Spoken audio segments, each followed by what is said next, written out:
Assalamualaikum warahmatullahi taala wabarakatuh. Hai.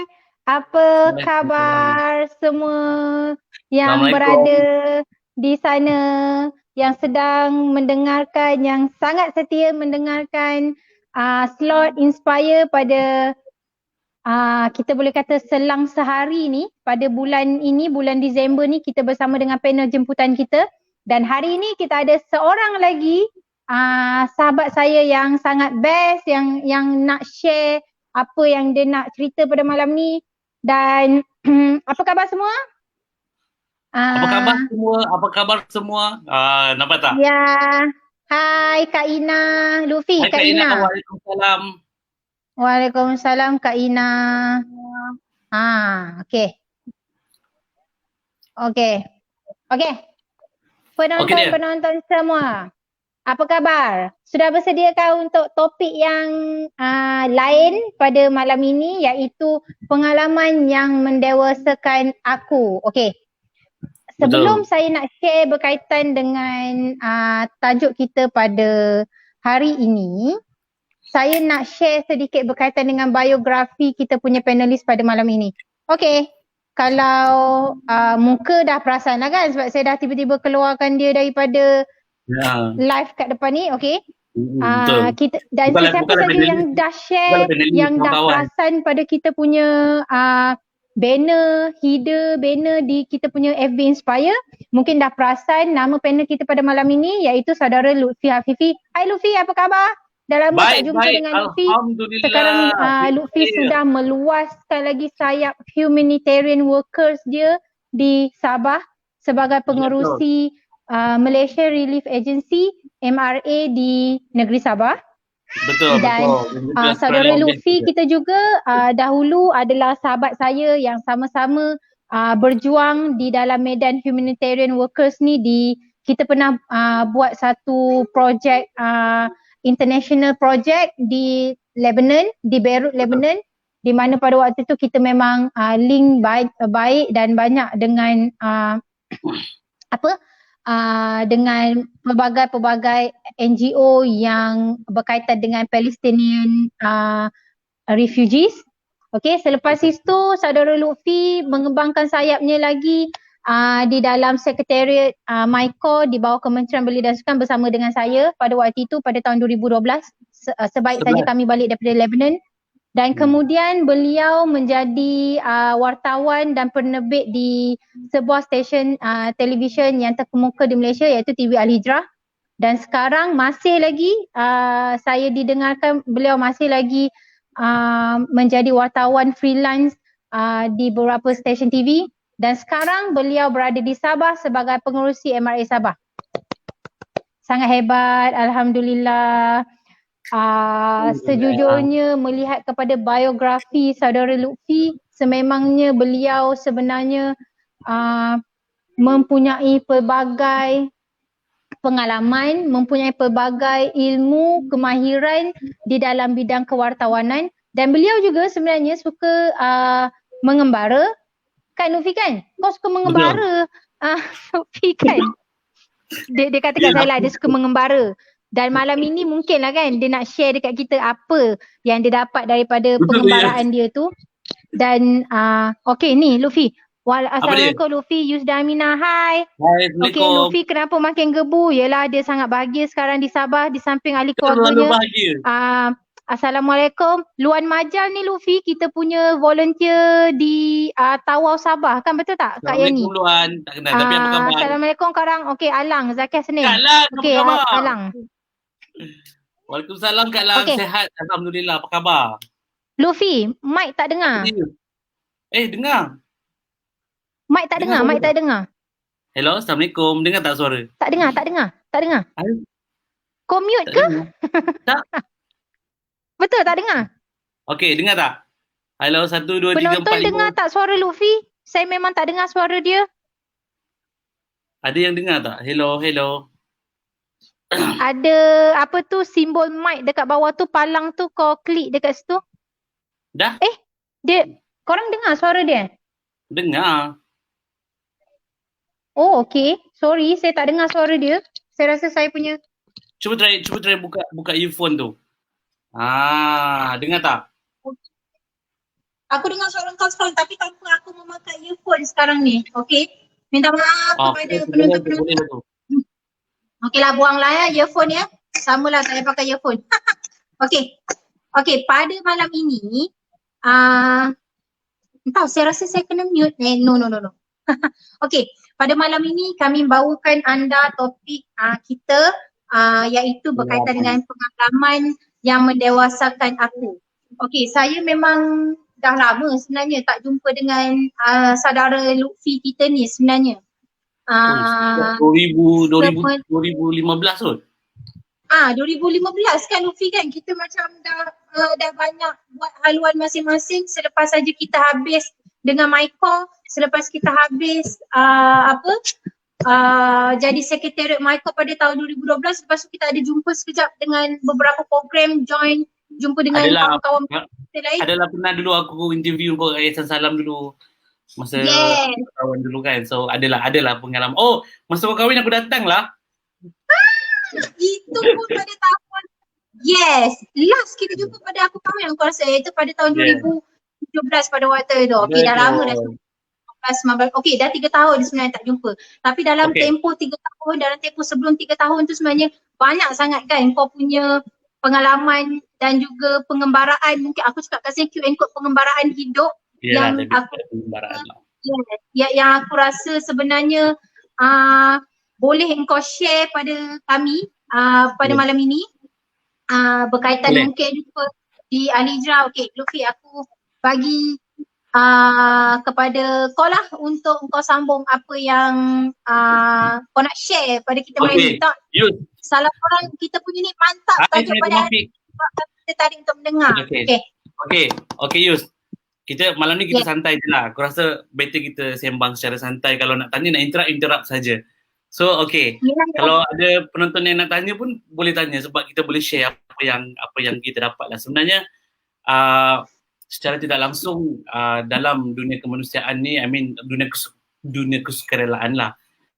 Kalau dilihat, saya terlibat secara langsung sebenarnya adalah pada tahun 2011 bersama-sama dengan Yus masa tu. Kita ada training yang dianjurkan oleh pihak Kementerian Belia Sukan, Maiko.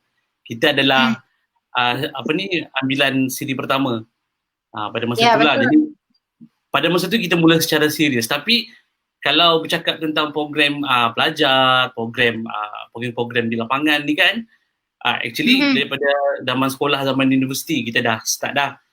Saya bersama kawan-kawan sebab minat untuk terlibat dalam dunia kesukarelaan, dunia kemanusiaan ni apabila kita dah biasa berprogram, kita dah biasa di lapangan sebelum ni masa zaman universiti. Tapi itulah yang membawa dan menyebabkan aku rasa aku nak do something.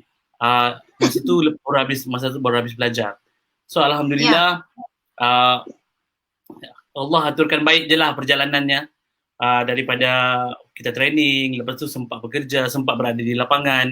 So sepanjang pengembaraan ni saya ramailah berjumpa dengan orang-orang hebat, orang-orang yang sangat memberi inspirasi. But at the same time macam Yus cakap tadi kan, macam mana saya minat ni sebab saya suka mengembara. Betul. Masa zaman universiti dulu. Aku sebenarnya dah dengar slang Sabah kau sekarang. Aku jadi orang Sabah sekarang dia. Okey, untuk pengetahuan semua, saya ni orang Sabah. Semuanya dulu lama di Semenanjung, jadi dia macam bila jumpa kawan-kawan ni dia macam ni. Tapi tak apa, kita dengar saja dulu. Okey, dengar sambung. Okey, jadi antara sebab selain daripada berprogram kan, dulu masa zaman saya student dulu, saya alhamdulillah lah belajar di Timur Tengah masa tu. So diberi peluang lah untuk masa musim cuti musim panas saja kita datang travel, kita pusing negara-negara jiran. Masa tu saya sempatlah travel pergi Syria, pergi Turki dan pergi Mesir, dan few negara-negara lain lah, dan sempat juga. Jadi kita melihat suasana orang kan, membuatkan hati kita macam kita nak cari apa sebenarnya kita mahu dalam hidup ni. Dan saya terjumpa benda ni ketika saya travel. Sebab bila kita berjalan kan, kita lihat orang, budaya orang, kita lihat bagaimana suasana orang di tempat tu, membuatkan kita rasa kita mahu tahu lebih lanjut.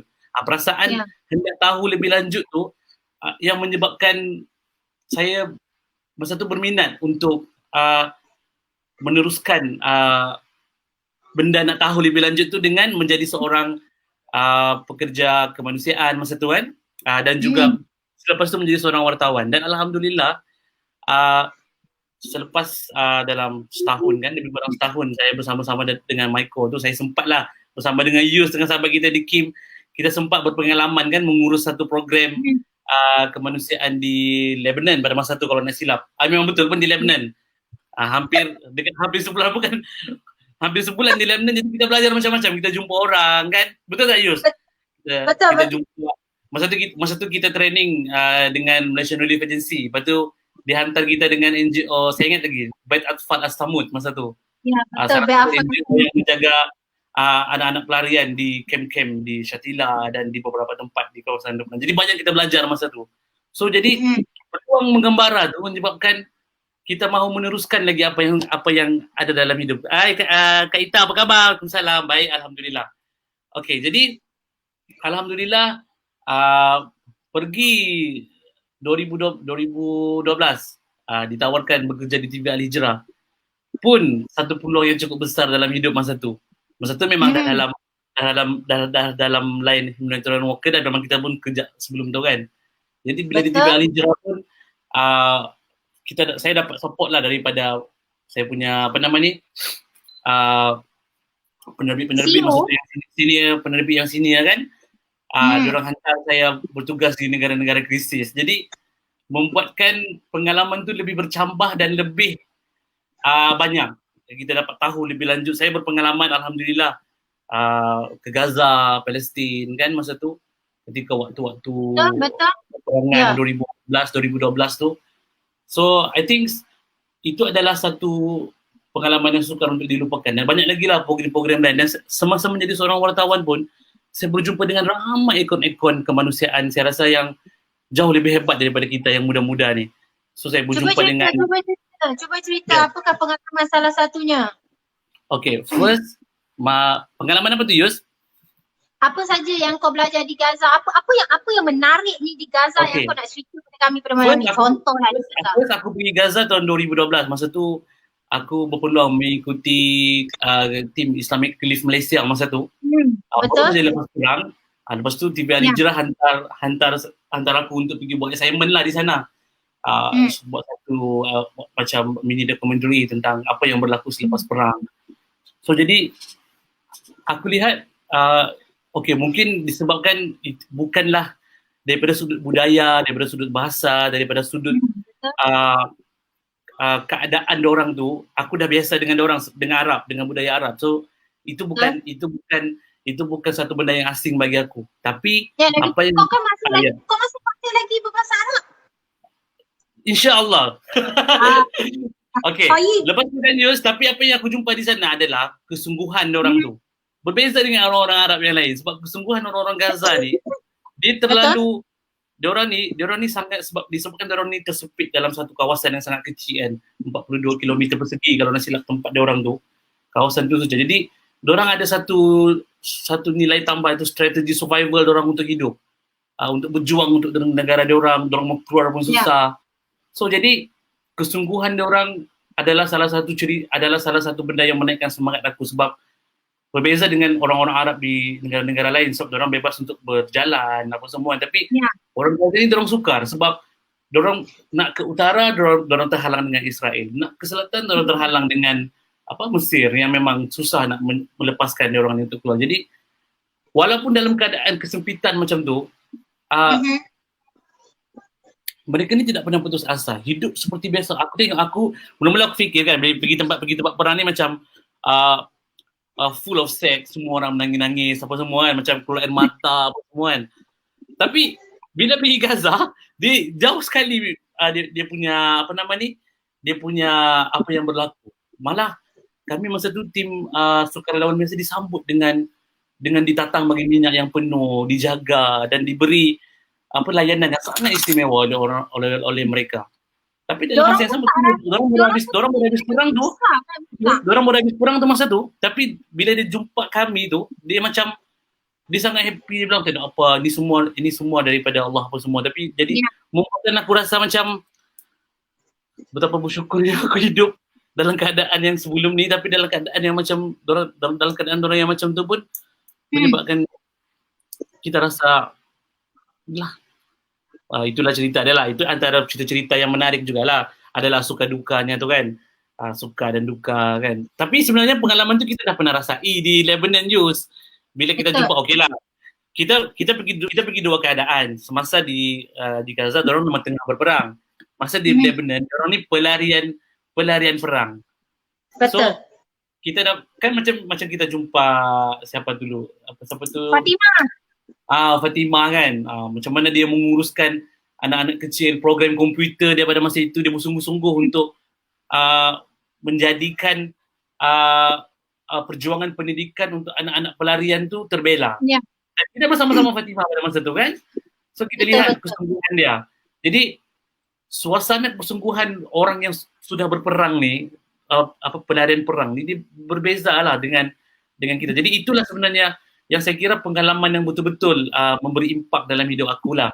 Sebab kita rasa kita susah kan, kita rasa kita paling lah yang paling sedih kalau apa-apa masalah yang kita datang. Tapi kita fikir balik, sebenarnya jauh di curug dunia yang lain ni ramai lagi yang susah. Ya, betul. Untuk betul kita merasakan kita bersyukur, kita memang kena melihat kepada orang di bawah kita kan. Tetapi kalau kita melihat kalau kita nak memberikan contoh orang yang berjaya tu untuk menjadikan kita lebih bersemangat, sebenarnya tidak salah. Sebab orang yang dah berjaya tu sebenarnya dia dah mengharungi pelbagai rintangan dan cabaran dalam hidup dia sebelum dia dah capai kejayaan dia tu, betul tak? So memang macam kau cakap tadi tu, pengalaman di Gaza memang adalah pelarian perang. Adalah yang orang yang memang sedang berperang di Lebanon, pelarian perang. Macam tu. Ya, orang yang sedang berperang dia memang nak tak nak, dia memang kena survive sebab dia tak boleh nak lari kat mana-mana lagi dah kan. So dengan apa yang dia ada, kudrat yang dia ada, apa cara sekalipun, contoh kan, nak mendapatkan anak-anak dia pendidikan, apa cara sekalipun, pergilah kan, belajar dekat runtuhan bangunan, dia punya betul tak? Dia belajar di kemah dan benda-benda macam tu lah yang aku rasa sangat memberi impak lah dalam diri saya. Siapa-siapa yang pergi pun sebenarnya. Yes. Okey, jadi itu adalah salah satunya. Tapi sebenarnya tapi kalau Waalaikumsalam sampai tadi komen tadi. Okey, sebenarnya tajuk malam ni pengalaman yang mendewasakan. Sebenarnya kita skupkan lah yang mendewasakan daripada sudut kerja-kerja kemanusiaan. Yang itu paling cantik sebenarnya. Kan? Okey. Biar aku nak share sikit lah. Tapi ini adalah salah satu cerita yang betul lah sebenarnya. Kita punya surrounding kita ni, kawan-kawan kita ni, sebenarnya kawan-kawan kita daripada NGO lain, trainer-trainer kita dulu sebenarnya yang banyak bagi inspirasi untuk mendewasakan kita dalam dunia kemanusiaan. Betul kan? Saya masih ingat lagi masa tu, masa kita mula-mula pergi kita mula-mula buat kerja lapangan kan, kita nak mengurus satu program kemanusiaan. Masa tu dalam Malaysia saja, kita pergi kampung orang asli kan. Betul. Ulu Slim masa tu kan. Jadi bila first kita diajar untuk apabila hendak pergi melaksanakan program kesukarelaan, program kemanusiaan, kita perlu mengenali masyarakat tu, siapa yang kita bantu. Betul kan? Itu yang pertama. Itu aku betul-betul belajar masa tu. Betul Alex, Michael? Ya. Jadi kita diajar bagaimana cara-cara untuk berkoordinasi dengan orang-orang tempatan, mengatur projek, mengatur urusan, bagaimana kita nak bila ada masalah bagaimana kita nak menyelesaikan, dan semua itu diajar oleh senior kita ni ataupun otai-otai dalam dunia kemanusiaan ni. Yang mana mereka berharap kita ni meneruskan legasi-legasi diorang. Dan aku masih ingat lagi lah satu perkataan lah sebenarnya yang aku rasa ini perkataan aku rasa yang aku agak sukar untuk lupa lah. Memang Kak Lang punya ayat. Masa tu Kak Lang Masa tu Kak Lang bagi trend, dia ajar kita, dia bilang, Okey Kak Lang, sila "Kau nak, dengar. kau Kalau nak, dengar ni, dia tanya aku, salah. dengar ni, Kak Lang, korang tahu tak sukarelawan tu apa?" Lepas tu kita orang macam, semua menjawab, sukarelawan ni adalah macam bla bla bla, semua macam bagi hujah yang panjang lah. Tapi sebenarnya Kak Lang punya jawapan pendek saja. Dia cakap macam ni, sukar, rela, lawan. Itu saja ayat dia. Dia suruh kita fikir masa tu. Betul kan? Ni nak kena pukul ni. Beri je cerita panjang-panjang Okay. lebar. Tu Panjang. je. Masa tu kau lah ke depan bercerita macam panjang-panjang ini. Padahal cerita dia itu je. Sukar, rela. Dalam keadaan sukar dan kita rela. Dalam keadaan sukar. Benda tu sukar. Kita rela dan kita lawan balik. Betul Alex, asas rundingan. Kalau kita tengok balik tu semua tu memang ada dalam kita punya kurikulum lah. So, Ya, betul. ayat-ayat tu lah sebenarnya yang menyebabkan baru kita faham sebenarnya itu adalah sukarelawan. Kita sukar dalam keadaan sukar dan kita rela untuk buat dan kita lawan benda tu sampai dapat. Dan alhamdulillah itu yang sebenarnya kata-kata hikmah lah. Dan banyak lagi sebenarnya. Contohnya macam kita punya training kita. Aku yang membuatkan aku rasa masih mahu meneruskan, walaupun sekarang ni aku bukan full time menjadi humanitarian worker macam sebelum ni kan. Yang sebelum ni kan tahun-tahun lepas kan aku ada full time dengan humanitarian worker macam kita dulu kan. Tapi hendak melaksanakan program kemanusiaan tu masih lagi masih lagi nak dilakukan dan nak dilaksanakan. Sebab macam kita ni terikat dengan janji-janji kita dengan kita punya trainer kan. Aku teringat lagi arwah Abang Syarul masa tu. Abang Syarul adalah salah seorang jurulatih kita lah. Bagi saya dia sangat memberi satu makna yang sangat mendalam lah. Sebab Abang Syarul ni satu ayat dia yang yang tak boleh lupa adalah lagu dia. Yang Salam Nursia. Lagu dia kan yang aku ternyanyi. Actually most of our gang kan memang tahu lagu ni kan yang sebelum kita meninggal taburkan jasa yang sejati. Sambung. Kejap aku. Nama baik biar kekal sampai mati. Okey. Yes, betul. Memang terngiang-ngiang lah setiap kali orang bilang setiap kali kita nak membantu orang, kita akan fikir benda tu sebab itu adalah salah satu asas. Sebab asas nak menolong orang ni bagi akulah kita kena ada niat. Bukan kita tolong saya saja sebab kita menolong orang ni kita ada sebab. Ada sebab. Itu asas dia. Asas dia sebab kita nak tolong orang. Jadi bila kita tolong orang tu kita kena jaga semua benda yang apa yang kita buat lah macam tu. Betul. Jadi, so banyaklah sebenarnya kalau aku nak cerita pasal orang-orang yang hebat di sekeliling ni, banyak aku nak sebut. Kalau aku nak sebut banyak lah. Actually kalau aku boleh sebut orang-orang yang pada malam ni seorang yang memberikan kau, yang menjadikan pemangkin untuk kau, memang menjadikan kau pada hari ini macam tu. Siapa? Okey, antara orang-orang yang aku rasa yang sangat memberi inspirasi lah, orang bilang sangat memberi impak dalam hidup aku dalam dunia kemanusiaan ya. Dalam dunia kemanusiaan ni first yang aku boleh sebut all of our trainers lah dalam kita punya training dulu di MyCorps, macam arwah Abang Syarul, kita ada Kak Lang, kita ada Suri Zaidi, Sekhairil, and then kita ada masa tu ada Puan Fauzian, banyak lagi lah sebenarnya. Itu antara orang yang sangat memberi inspirasi. Tapi sepanjang perjalanan kan Yus, sepanjang perjalanan tu aku jumpa ramai lagi orang-orang hebat sebenarnya. Aku jumpa Dr. Daud, aku jumpa Dr. Haizan, aku jumpa arwah Kak Vimi. Masa aku kerja wartawan dulu aku ingat lagi. Kenal tak arwah Kak Vimi Yasmin? Kak Vimi Yasmin. Kak Vimi arwah Allah yarhamah. Kak Vimi Yasmin dia fit orang gelandangan di Kuala Lumpur. Ya. So masa tu aku bertugas untuk cover lah program dia kan, apa yang dia buat. Tapi sebenarnya kesungguhan dia tu rasanya Kak Lang ada masa tu.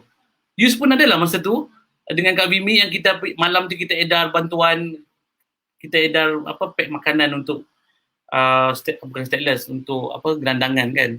So aku tengok Kak Vimi punya kesungguhan tu membantu, Allah yarhamah Kak Vimi punya kesungguhan untuk membantu orang tu sangat-sangat memberi inspirasi dalam hidup. Sebab bila kita bantu orang ni, kita bantu orang pelbagai jenis. Kita bukan memilih tau. Menjadi seorang sukar relawan ni, kita tak boleh memilih. Siapa-siapa saja kita kena bantu. Ada orang bila dia masuk dunia kemanusiaan ni, dia ingat dia hanya boleh membantu. Tapi sebenarnya kalau kita mencari satu perkara yang lagi besar kan, sebenarnya banyak lagi sebenarnya yang kita boleh bantu orang. Dan sampailah ke hari inilah aku jumpa ramai orang yang memberi. Sebenarnya circle dunia kemanusiaan dia banyak memberi satu impak dalam hidup aku. Actually kawan-kawan lain pun aku rasa pun sama juga. Kau bayangkan yang paling best sekali lah aku rasa tahun ni lah, tahun 2020. Yalah memang tahun ni tahun mencabar. Setengah orang macam aku sendiri kan, aku kan berniaga, aku kan kerja sendiri, freelance kan. So tahun 2020 ni adalah tahun yang bagi aku dia sangat mencabar daripada sudut ekonomi, daripada sudut kerjaya aku, sebab tak banyak benda yang boleh dilakukan dan banyak benda yang terpaksa ditangguh ataupun dibatalkan. Tapi alhamdulillah daripada PKP yang pertama lah sampai ke hari ini, aku diberi peluang bersama-sama dengan kumpulan sukarelawan ni membantu mereka di lapangan. Tak kira lah apa cara sekalipun kan, kita buat macam-macam program, kita bantu orang. Sedikit sebanyak benda tu menenangkan perasaan, menenangkan hati, supaya bila kita fikir kita susah kan, kita dilanda masalah dengan COVID ni apa semua, sebenarnya ramai lagi yang lebih memerlukan dan lebih susah dan lebih terkesan kan. So aku boleh share sikit lah kalau macam keadaan di Sabah sewaktu COVID-19 tengah spread dengan sangat dahsyatnya tu, macam mana keadaannya tu? Yes, aku cakap satu benda dengan kau. Mungkin penonton pun boleh dapat info juga. Sebenarnya di Sabah ni sebelum tu aku rasa kita kena menyapa beberapa orang yang sedang Assalamualaikum dengan kita. Hai Nozia, Waalaikumsalam, apa khabar? Ini kakak Alang sebenarnya. Okey. Alang. Okey, yang ini bagus Luffy, kuat daya ingatannya. Yang ini waktu penyanyi tadi lah. Okey, lepas tu Alex kutuk okay, kau, jangan nanya. Tenang di hati kau. Okey. Kak Lang pun cerita memang sentiasa simpan kau siaran ulangan. Okey, betul. Alang memang suka siaran ulangan. Okey, Kak Yani. Assalamualaikum Luffy. Assalamualaikum, apa khabar? Hai Alex. Okey Luffy, sambung. Yang tadi. Okey, ini aku share sikit lah. Sebenarnya ketika musim PKP, macam aku cakap tadi kan, musim PKP ni adalah musim yang mencabar bagi kita. Semua orang lah, satu dunia lah mencabar. Bukan cakap kita saja, satu dunia mencabar. Tapi aku cerita apa yang aku nampak kan. Di Sabah ni kan Yus, kita ada ramai mereka yang tidak mempunyai dokumen. Orang yang bermasalah dengan dokumen. Okay? Ya, kita panggil undocumented person, dan juga mereka yang terpinggir lah, kalau boleh panggil terpinggir kan. Jadi mereka ni kerja dia orang berharap gaji hari. Gaji hari. Bila berlakunya pandemik macam ni, semua aktiviti perniagaan ditangguh, dibatalkan kan. Jadi mereka yang bekerja gaji hari ni sangat-sangat terkesan. Ada yang memohon dengan kami melalui MRA ni kan, bila kita pergi lawat rumah dia orang kan, aku rasa macam ya Allah, sebab yang kadang-kadang yang aku tengok yang macam lagi-lagi yang ada anak kecil lah, yang ada yang kami jumpa tu memang dia tak bagi susu dah dekat anak dia bagi air suam je. Ada yang habis beras sebab diorang mengharap gaji hari kan. So bila berlaku macam ni, aku rasa macam dugaan yang kita terima ni, kita ni warga negara, kita ni bila kita orang warga negara ni kan, kita dapat lagi VPN, orang-orang macam ni dapat B40 dapat lagi VPN, dapat lagi makanan daripada kerajaan. Tapi orang-orang yang komuniti yang terpinggir ni langsung tak dapat apa-apa kemudahan yang ada. So jadi bila benda ni betul-betul lah, macam aku cakap tadi lah, aku cakap mula-mula kan, pandemik ni sangat memberi kesan dalam hidup aku yang bekerja sendiri ni, yang buat perniagaan sendiri, freelance lagi kan. Tapi alhamdulillah sepanjang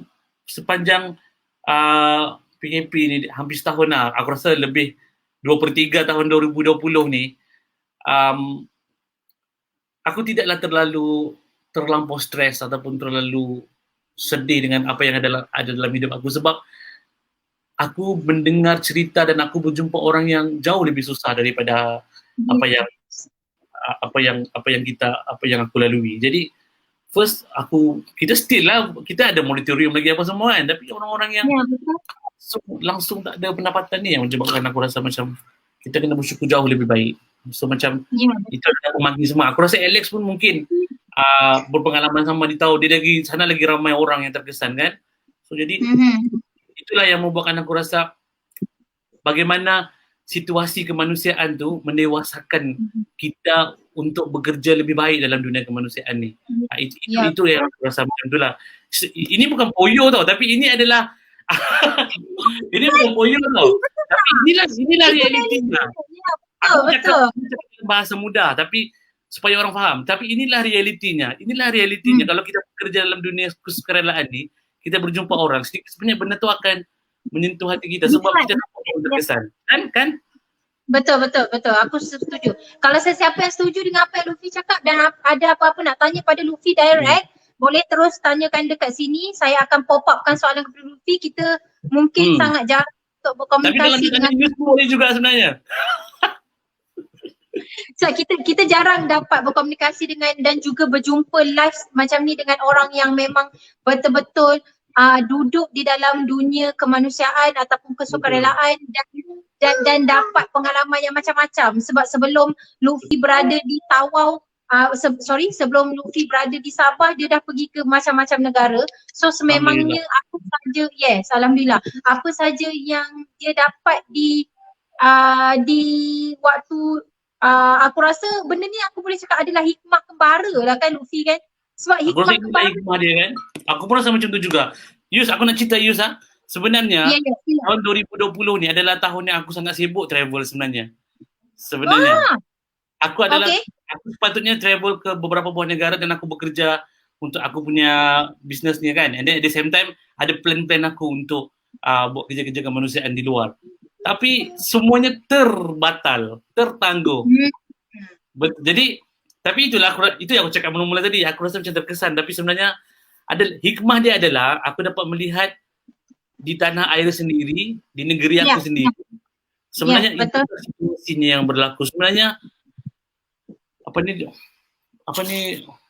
isu kemanusiaan ni dia adalah satu dunia sebenarnya. Dia bukan rentas negara saja, tapi dia adalah satu dunia. So jadi bila kita tengok di tempat tanah air sendiri kan, tempat tanah air sendiri di negeri sendiri, dia rasa macam I have to do something lah. Bersama kawan-kawan we have to do something lah untuk bantu mereka. Alhamdulillah ramailah. Aku jumpa ramai, aku terus terang, aku jumpa ramai betul orang-orang NGO, orang-orang baik ni membantu di lapangan ketika musim PKP ni. Betul. Dulu yang kita pernah kan, orang cakap orang-orang Malaysia ni, kita rasa orang kita ni sombong apa semua. Tapi sebenarnya bila berlaku PKP ni, hikmah dia, aku dapat jumpa ramai orang baik. Dan alhamdulillah. Sebenarnya Kak Paulina, Kak Lin is adalah aku punya penerbit di TV Al Hijrah dulu, aku punya bos. Lawa rambut Luffy. Kak Paulin memberi inspirasi kepada aku juga sebenarnya. Hai Kak Paulin, bila mau pulang Sabah? Kak Paulin orang Sabah kan? Ya, betul. Aku nak ambil point yang kau cakap tadi tu ya. Bagi aku, pada apa yang kau cerita tadi adalah memang pertamanya adalah kau cakap tadi walaupun first kita rasa kita yang terkesan, tapi bila kita tengok sendiri dekat tanah air kita, tumpahnya darah kita ni, lagi ramai orang terkesan. Pertama. Keduanya bila Allah mentakdirkan COVID-19 ni di seluruh dunia dan engkau pada tahun 2020 ini kau memang plan nak keluar ke negara lain untuk memang dah ada jadual dia Yus. Dah ada jadual nak buat pula humanitarian worker dekat dekat negara luar bagai-bagai tu, tetapi Allah telah melorongkan benda tu, kau balik ke tanah air kau, tanah tumpahnya darah kau ni, dan kau melihat sendiri apa yang berlaku dalam masyarakat kita sekarang ni, amnya dan khususnya di Sabah, betul tak? Dan itu yang mendorong saudara Lutfi juga bersama dengan kawan-kawan, bersama dengan tim MRA dia sendiri dan juga pelbagai lagi NGO yang datang bantu di Sabah, amnya dan keseluruhan di Malaysia khususnya. Benda tu menjadikan kita, mungkin pertamanya adalah kita dah jadi satu seperti tak kisahkan kita ni bawa bendera NGO mana satu pun, tapi kita hanya ada satu niat untuk bantu orang tu macam mana nak settle downkan dia punya keresahan sewaktu pandemik ni, dengan tak ada kerjanya, dengan dia dengan tak ada dokumentasi diri sendiri, macam mana nak cari kerja, lepas tu sakit pula, ada family yang kena COVID. So benda-benda itu bila kita bergabung dan bersatu tu menyebabkan kita menjadi ada satu ruang jalan yang kita boleh menyelesaikannya benda tu bersama-sama, betul tak kan? Betul, Macam setuju. tu sebenarnya. Setuju. Itulah aku cakap tadi, hikmah dia besar lah. Bukan kecil, hikmah dia besar dalam kehidupan kita ni.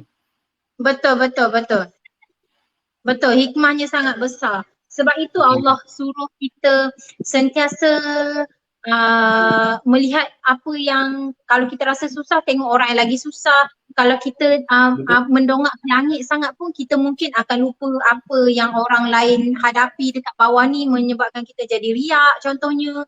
Lepas tu bila kita nampak orang yang lagi susah, mungkin kita boleh tanya pada kawan-kawan, macam kita adalah saluran NGO, macam kau sendiri adalah saluran NGO, mesti ada banyak sangat saluran-saluran bantuan yang kita boleh cari untuk bantu lagi komuniti dan masyarakat yang sedang yang paling menarik kalau aku nak tambah sikit sebenarnya, musim COVID ni lah yang menyatukan NGO ni untuk bersama-sama bantu orang.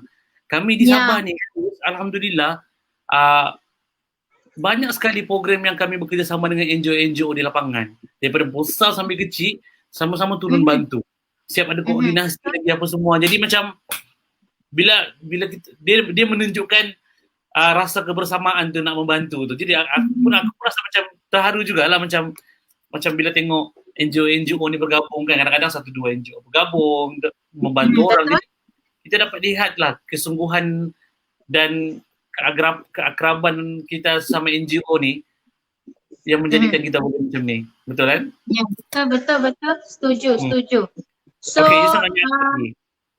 ya, ada kawan-kawan ni macam Kak Paulina cakap, "Hai Lutfi, nanti pulang ikut bantu Lutfi and the youth power." Boleh Kak?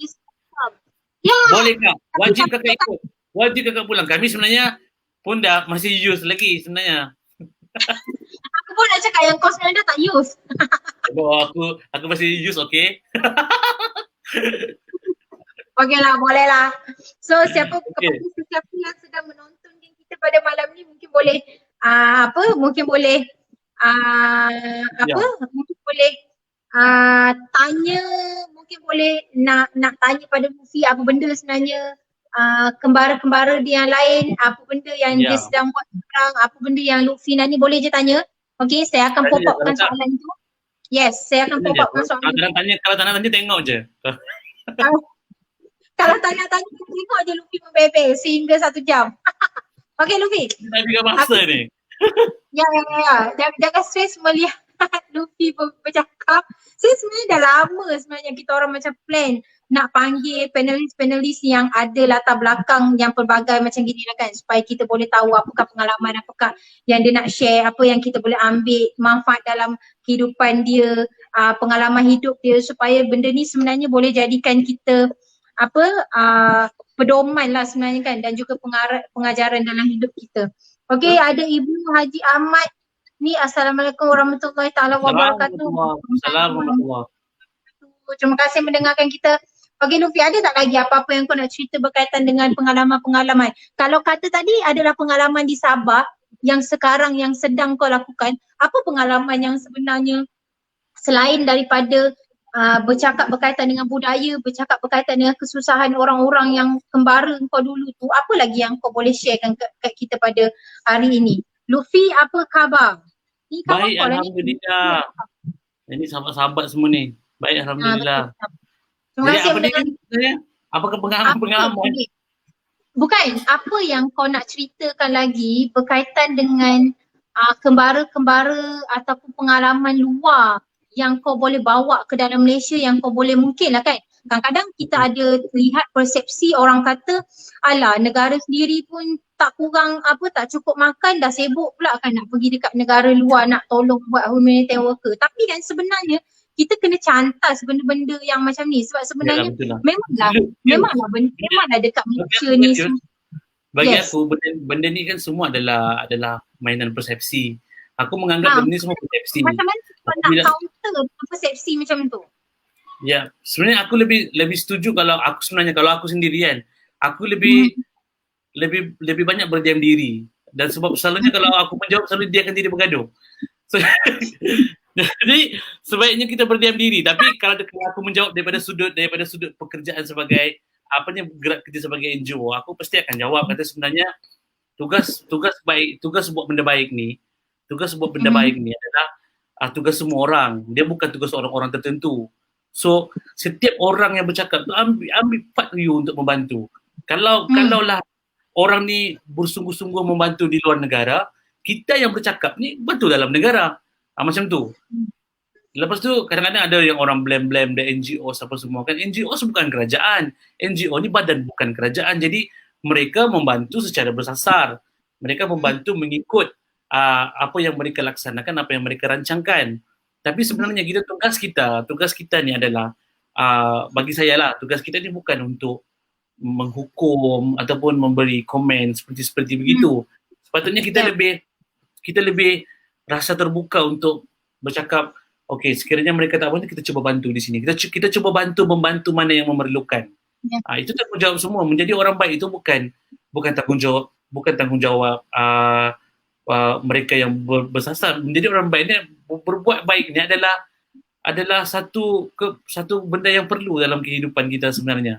Kita berbuat baik dengan ibu bapa, kita berbuat baik dengan saudara kita berbuat baik dengan orang-orang sekeliling kita. Jadi sebenarnya kalau kita dapat terapkan nilai-nilai yang macam tu, satu benda yang baik. Cumanya kadang-kadang ada jugalah jenis yang dia akan mungkin di komen dan dicuba untuk berkonfrontasi kan, untuk membawa kepada pergaduhan.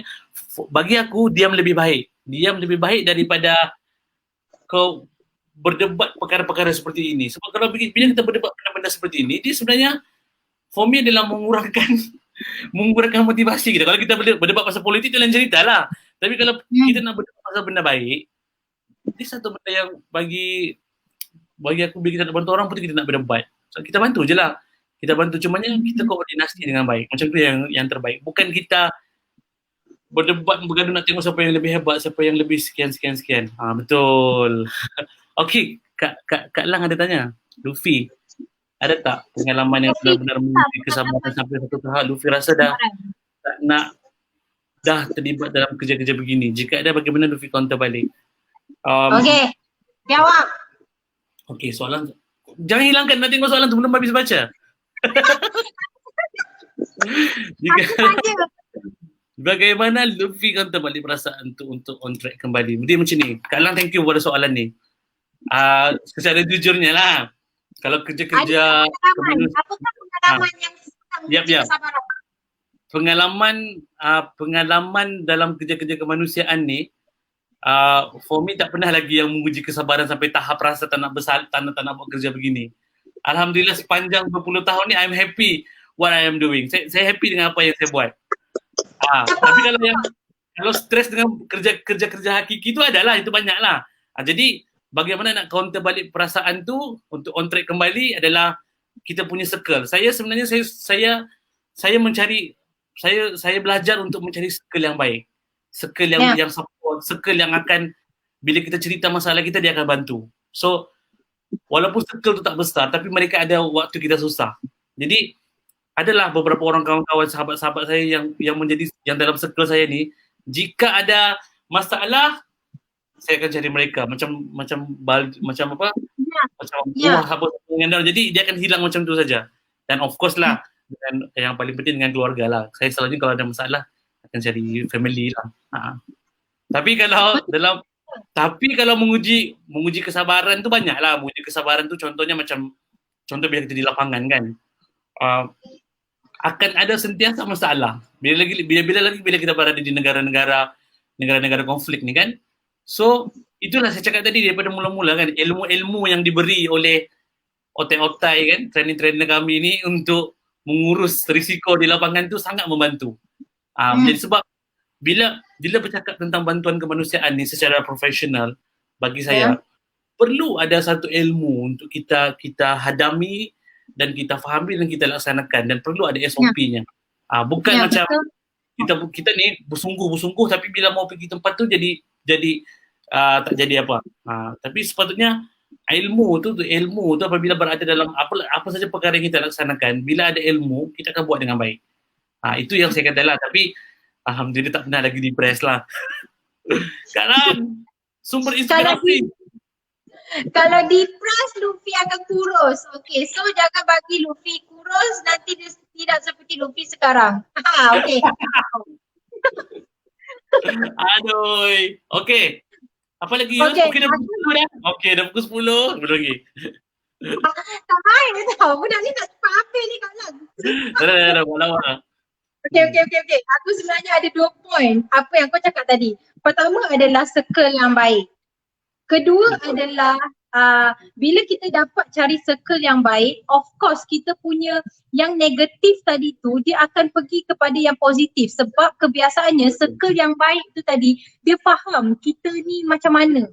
Dia tahu, dia dah tahu dah perjalanan kita, susah payah kita sebelum kita nak maju, mendaki bukit, jatuh, terserit ke bawah balik, lepas tu kita mendaki, susu naik atas bukit balik sampai kita jumpa pemandangan yang sangat indah. Dia orang dah sangat tahu sebenarnya.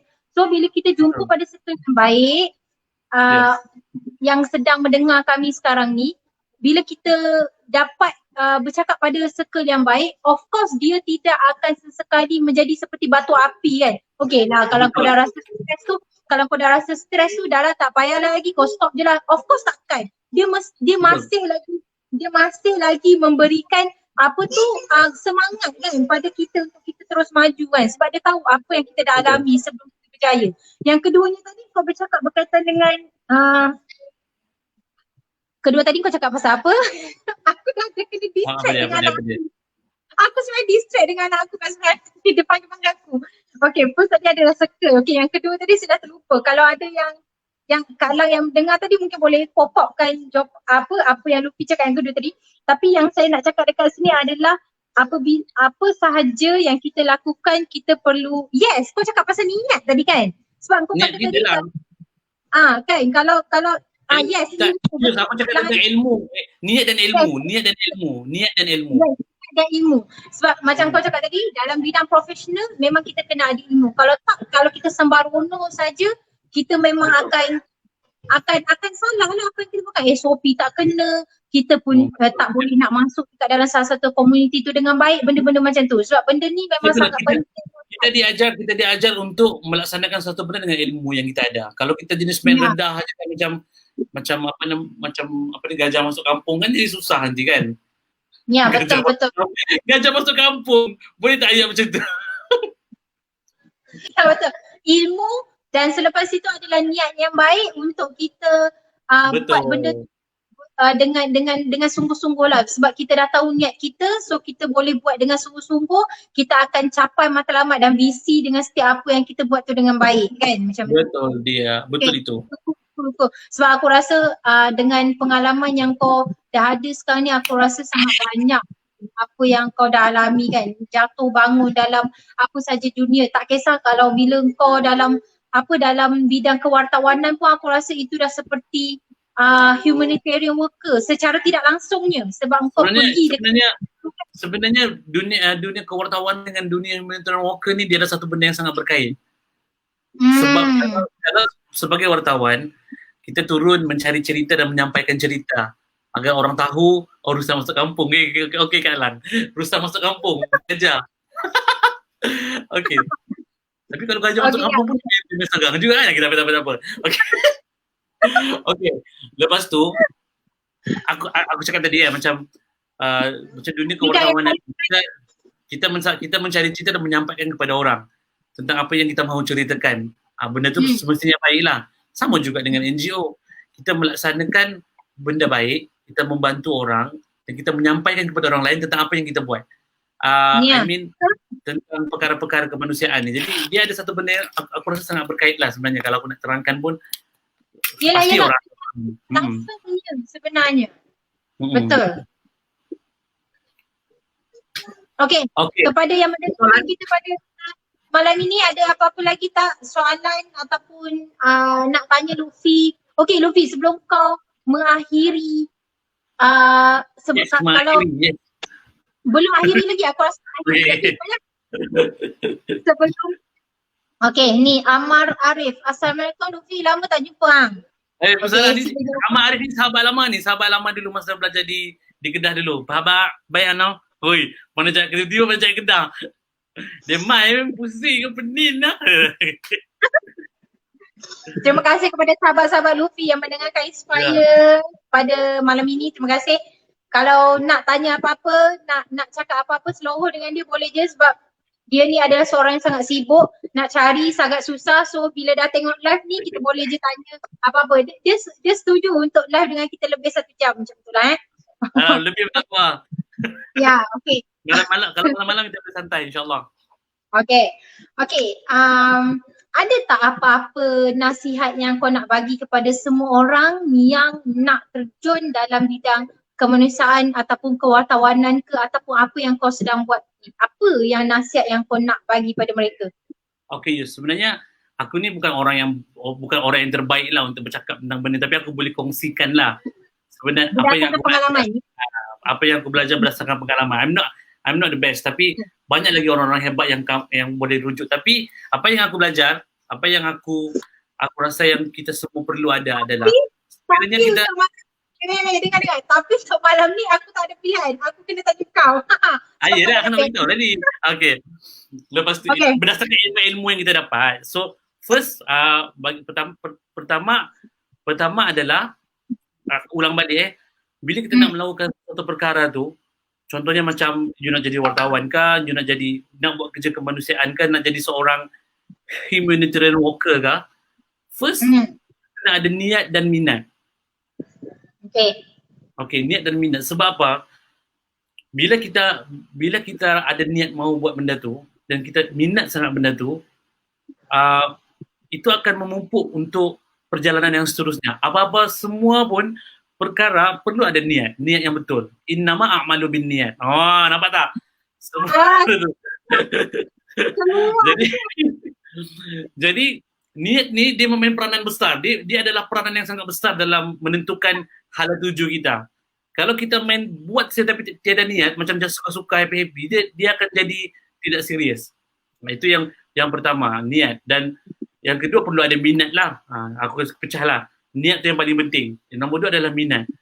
Bila kita mau menjadi seorang, contohnya bila kita mau menjadi seorang wartawan ataupun pekerja wartawan lah, kita tak boleh suka. Kalau suka saja, sebab suka-suka mau popular, suka-suka mau suka, dia akan jadi suka sajalah. Tapi minat dengan suka ni tu benda yang berbeza bagi aku lah. Minat ni adalah kau bersungguh-sungguh dan kau mau tahu apa benda ada dalam tu. Aku bukan lahir daripada jurusan kewartawanan. Ya, tahu. Aku pengajian Islam. Tapi bila aku letak dalam diri aku mau buat benda tu, jadi aku bersungguh-sungguh. Aku mula daripada kosong. Masa aku menjadi seorang wartawan. Zero. Benda tu kan? Betul? Kau develop benda tu. Aku letak niat, aku letak minat yang bersungguh. Jadi benda tu dia yang sebenarnya memimpin dan membimbing kita untuk menjadi seseorang. Kemudian yang ketiga adalah kita ada niat, kita dah minat, dan kita perlu adalah mencari ilmu. 3 benda ni. Ilmu ni tidak akan habis.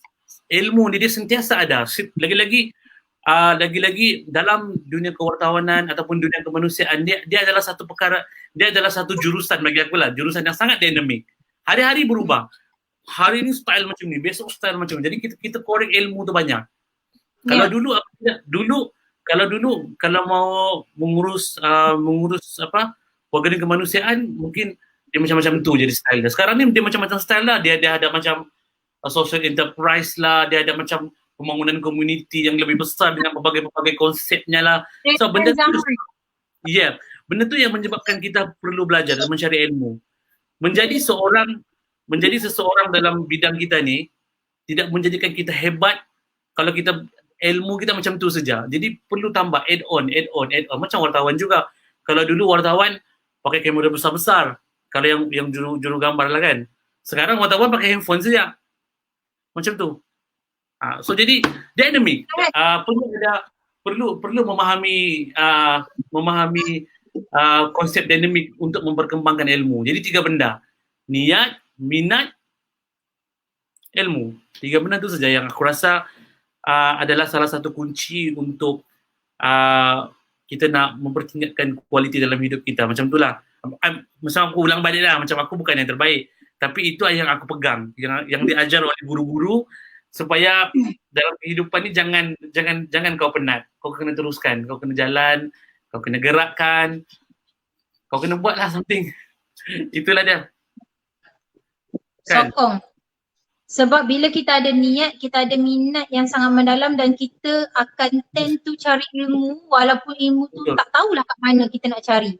Dan kadang-kadang kita tak cari ilmu tu yang datang pada kita. Macam kau cakap tadi kan, belajar pengajian Islam tetapi atas dasar minat kita kena cari dan kadang-kadang Allah dah lorongkan kita ilmu tu di sini. So kau pergilah ke sini. So dapatlah apa yang kita dah jadi pengalaman yang sangat tak tergambar apa yang hasilnya pada hari ini lah kan, pada diri kau kan. So itu je lah kalau aku nak share lah, sebab mungkin kalau dekat ruang komen nanti kalau yang ada yang nak baca mungkin orang nak kongsi orang punya tips kan pun kita nak belajar sekali lah. Betul lah. Jika tak ada ilmu kita start, betul. Tak ada ilmu kita start, betul. Kalau kita tak tahu apa yang kita buat, kita akan start. Kita akan tak tahu apa benda. Jadi kita kena mencari ilmu. Sepandai mana pun kita, sesenior mana pun kita dalam apa yang kita lalui sekarang ni, kita perlu terus mencari ilmu. Belajar something lah, benda baru.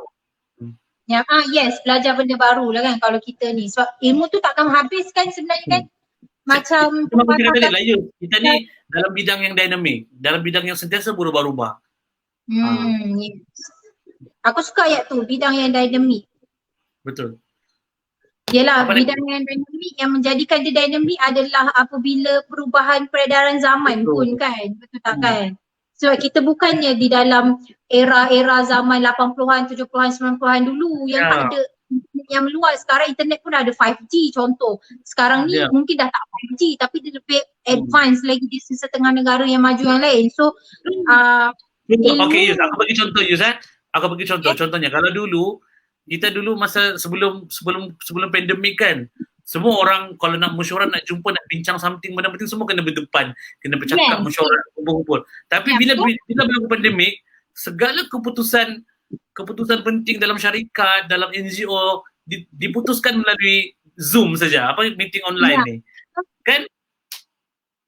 Betul. So itu adalah salah satu contoh yang mudah lah kan yang kita lalui sekarang kan. Betul. Kecuali pandemik lah. Pandemik tak nak ikut. Tak tahu kenapa. Okay, stop.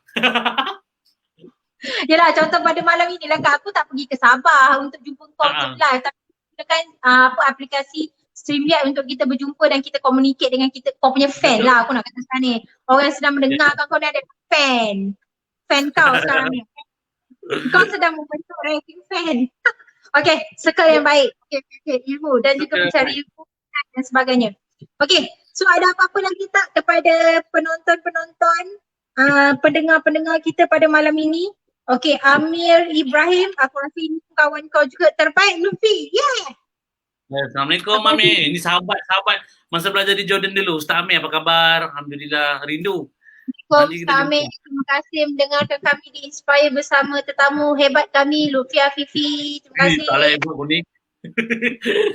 Kau sedang menuju ke arah itulah. Aku rasa adalah persen dalam diri kau dah ada hebat tu. Tapi aku tak boleh lah cakap macam ni. Nanti kau macam akan macam tu. Okay. Okey, adakah yang Okay. Okey, Fatih Ridwan Saidin. Mantap Fatih Lutfi. Ridwan Saidin ni adalah sahabat daripada Islamic Relief di Sabah. Hai Fatih. Sila datang rumah sekarang. Fatih, Luffy ada kerja untuk you. Okey, sila datang. Okey, ada lagi tak kawan-kawan kau yang tiba-tiba nak pop up, kita kena raikan mereka ni sebab benda-benda yang macam ni adalah peluang. Aku rasa ini adalah peluang keemasan lah bagi kami di Inspire menjemput pelbagai panelis Terima yang kasih. datang untuk Terima kasih. share Saya nak pengalaman cakap terima kasih lah kepada tim Inspire sebab banyak bagi peluang untuk bercakap kan. Sebenarnya malam ni kita lebih banyak bersembang lah. Kita dah banyak bersembang, berkongsi kan. Aku memang bagi konti ni kau yang punya. Alhamdulillah sejam sebenarnya aku mengikut konti tu. Okey, ada apa-apa lagi kan Luffy untuk kau share pada kita pada malam ni sebelum kita akhiri ke? Ataupun ada apa-apa lagi sahabat-sahabat Okay kita lah. dekat luar? Untuk yang terakhir aku nak ucapkan terima kasih lah kepada tim Inspire, Yus, Kak Lang and all of the team, semua Kak Ita and everyone dalam Inspire sebab jemput. Alhamdulillah apa yang saya kongsikan pada malam ini, kalau yang baik itu kita boleh sama-sama praktikkan, kalau yang kurang baik itu daripada saya punya kelemahan sendiri. Banyak lagi benda yang nak kena belajar. Cuma nasihat saya satu je lah. Kita kena jangan penat dengan kehidupan. Sebab kita hidup sekali. Betul kan? Betul? Jangan penat dengan kehidupan yang kita lalui. Sebab bersungguh-sungguhlah dengan apa yang kita ada dalam hidup. InsyaAllah adalah kebaikan. Dan Betul. Jangan penat dengan kehidupan sebab kalau kita rasa penat, mungkin kita kena pause sekejap untuk kita tengok balik semula apa yang tak kena, untuk kita muhasabah balik semula apa yang tak kena dalam hidup kita, untuk kita pause dan jalan terus kan. Jangan patah balik. Sebab, betul. Jadi aku nak, sebelum apa-apa aku nak kira macam penutup lah sebab aku nak nyanyi sikit lah. Nyanyi sikit pula. Tadi aku suruh kau nyanyi, waktu dekat luar konti kau tak nak. Lepas tu aku nak nyanyi. Okey, sila nyanyi. Okay. Lagu ni kita ingatlah sama-sama kan. Okay. Lagu ni aku suka dengar sebab lagu ni aku dedikasikan untuk semua kawan-kawan dalam sukarelawan lah. Sebab lagu ni diajar Allah yarham arwah Abang Syarul pada kami. Lagu dia macam ni. Dengar lah. Bunyi dah sama-sama kita tunggu lirik. Okay. Sekejap, kalau aku rasa sumbang je aku terus end live. Okay, dengar ni. Memanglah suara aku sumbang memang tak sedap. Dengarlah dulu. Okay, semua dengarkan Lutfi. Okay, lagu dia macam ni. Sebelum kita meninggal, taburkan jasa yang sejati. Nama baik biarlah kekal sampai mati. Itu lagu dia. Yeah, betul. Aku suka nyanyi kalau sendiri. Semoga bermanfaat lah kepada semua. Suara sumbang tu lupakan, tapi dia punya inti, dia punya lirik tu. Ya, betul. Sebab memang kita semua nak penghairan yang baik dalam diri kita, hidup kita. Apa-apa itulah tu. Kan, laluilah dengan redha, dengan rasa sabar, dengan rasa syukur, supaya sepanjang kehidupan kita ni adalah yang terbaik. Cabaran memang akan ada cabaran tu adalah yang di luar kawalan yang kita tak boleh nak kawal pun. Itu memang dah Allah tentukan, dia perancangan kita yang terpesong itu Allah sudah tentukan sebab Allah adalah sebaik perancang. Tapi macam mana kita nak counter balik terhadap cabaran-cabaran itu adalah mungkin pause sekejap, muhasabah diri kita, lebih bersyukur supaya kita dapat jalan yang lebih baik, penamatan yang lebih baik. Amin, insyaAllah. Okay, Lutfi. Kak Yani, sekali lagi please. Oh tak boleh dah, nanti repeat je nanti.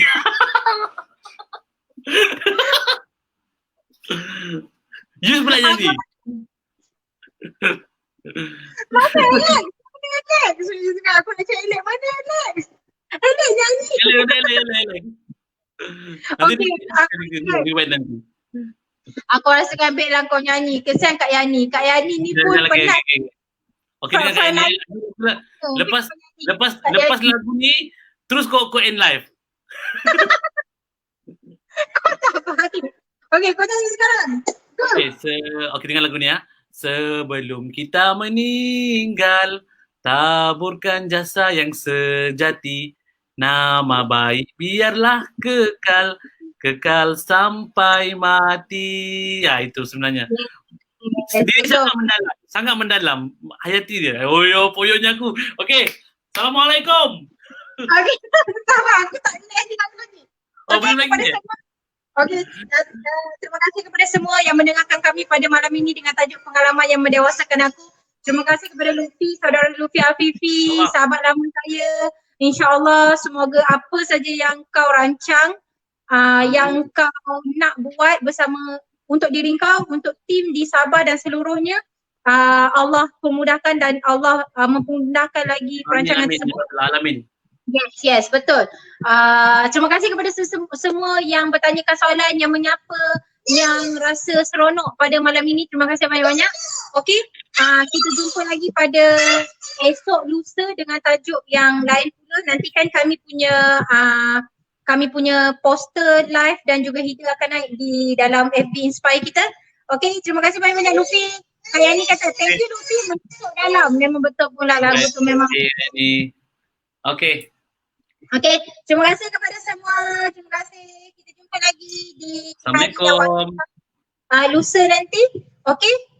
Nanti kalau tiba-tiba nak apa-apa maklumat daripada Luffy, nombor telefon Luffy ke email Luffy ke untuk berhubung terus dengan Luffy, nanti kita akan catatkan di ruangan komen di bawah. Okey, terima kasih semua. Assalamualaikum warahmatullahi taala wabarakatuh. Bye.